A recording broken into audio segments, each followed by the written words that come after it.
I'm in. ALEiGN Cinema presents The Psychology Behind ALEiGN. Featuring guest performances from Abraham Maslow, Clayton Alderfer, and B.F. Skinner. ALEiGN was developed as a response to a number of problems we saw in many large organizations. Namely, that people feel that they have no value and no voice in what's going on, so they just keep their heads down and do as little as they can to keep out of trouble. Next, there's the problem of the bullying manager, or management by neglect. Your staff are left to figure it out for themselves and questions are met with anger and frustration. The end result is a company that creates zombies that are wandering around, destroying the work of others, or else just trying not to get killed themselves. Someone once said, only a vandal destroys what he cannot create, so we looked at the best organizations we had worked in and found that the same things always stood out. People gave a shit about our opinion. We worked in teams that had a lot of diversity. Management was like a good referee in sport, you hardly knew they were there unless they were needed. And the work was so interesting you found you were doing it for fun. This ideal work situation can be summarized in 3 established psychological theories. First, we have Maslow's hierarchy of needs. Old Abe was famous for saying every man is the company and the company is every man. This is one of those things that is so obvious, but few large companies understand or observe it. You spend a significant amount of time at work, so it's going to affect who you are. And the company, of course, is made up of people, so it is the sum of their good, bad, and indifferent traits that define the business.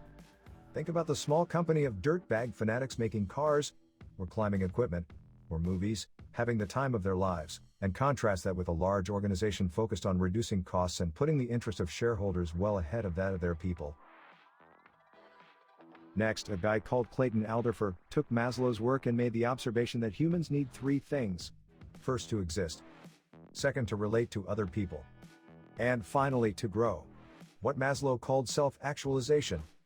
What Alderfer pointed out was that if you can't achieve something at one level, you'll regress to the one below. Think about all those people at work that just hang in there for the money so they can exist, but death talk the projects they work on, and the people they work with. They spend their days doing anything but work.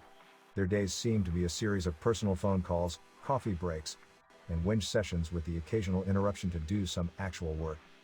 And finally, we have what B.F. Skinner and others call learned helplessness, where someone feels that there is no point to the work they do, where they have no direction on what to do or why, and no opportunity to escape. So they make the reasonable observation that life is going to be shit at work anyway, so they dread work, become depressed and withdrawn, and this is of course very, very sad. So, to recap, we have existence. Because we can't realistically go out and kill wild boar and collect mushrooms from the forest anymore, we have to go to work to earn a living. 2 interesting things are going on here. The need for existence, which motivates the person to get a job. And the desire to grow and to relate to other people, which is what leads them to your company. People initially chose your company because it had some characteristics they like, either reputation, or the work is something they enjoy the idea of. Stuff like that. But don't fool yourself, they come for the money, but they stay for the team. This is relatedness. So let's follow that path. When someone gets to your company, they get put in a team. Ideally, they will be welcomed and shown the ropes and will relate to the team. Think about the best teams you've been in. They have a lot of diversity. You tend to be the only person in the team that does what you do. Contrast this with companies that treat people like silverware in a drawer. All the spoons together, all the forks together, you get the picture. In these companies, all the analysts sit and work together, all the architects, developers, and so on. In these situations, we see pitch battles between the spoons and the forks, and when something is actually achieved in the business, no one in particular feels like they have contributed, other than the last set of hands that worked on the project. In a diverse team that sees things through to the end, you and everyone else feels important because you're collectively responsible for success. So naturally you feel good about yourself and relate to your team. This creation of value by the team leads to recognition in the organization, and growth of the people as valued parts of the company. These people feel confident in their employment, see a future of promotion in life is unreal. When these people are asked how is work by their significant other or perhaps even their wife or husband, they say positive things. This is growth. Achieving these 3 things for your people is the end state you should be striving for. At least that's what we think. ALEiGN helps you to this state because we do 3 things really well. 1. Make your strategy transparent to the organization. We make sure people know what the strategy is and their role in achieving it. If they are not getting work that helps achieve the strategy, you'll know because we ensure that they provide feedback. If they don't think the strategy is sound, they provide feedback. If they do like the work, if they do think the strategy is sound, you'll know. You know why? Yep, that's right, feedback. In real time. 2. Let your teams work together with the tools they need. We ensure that when people are working on something in a team, they have the ability to communicate openly within the team, but without everyone looking over their shoulders. This builds trust.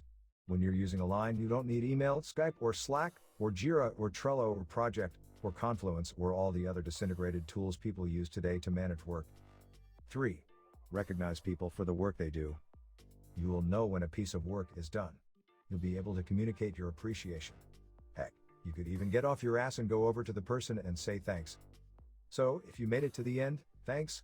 If what you've seen has sparked some interest, rings true, and created some motivation to investigate what we've done to make people's work lives better, then head over to ALEiGN.com for more movies, articles, quick reference guides, and if you are really brave, explore the product. It is free for up to 5 users, forever.